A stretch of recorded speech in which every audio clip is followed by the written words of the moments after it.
ओ भाई, फाइनली खत्म हो गया। पहले खत्म नहीं हुआ था? कुछ चीजें और ऐड करनी थी। अम्मी से पूछा कि वो भी ऐड कर दूं, इसलिए इतना वक्त लग गया मुझे इसमें। वक्त कम था, वरना और भी बेहतर होता। बेहतर ही हुआ होगा, यकीन है मुझे तुम पर। उम्मीद है। आपको कोई चीज पसंद भी आती है दिलान साहिबा? हाँ, ये जरा मुश्किल है। फिर तो मैं तुम्हें अच्छा खासा पसंद आ गया होगा। मैंने ये कब कहा कि मुझे पसंद आए हो? वाकई में?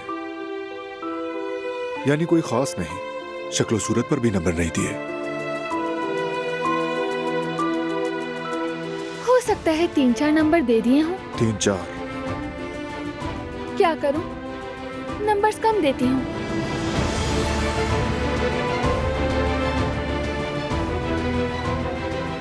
मेरी आंखों में देखकर दोबारा कहना सब।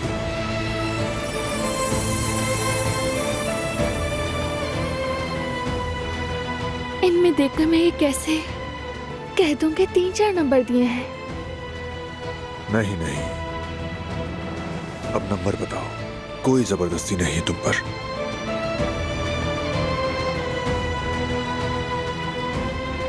तुम्हारी आंखों से नजरें नहीं हटा सकती, जानते हो।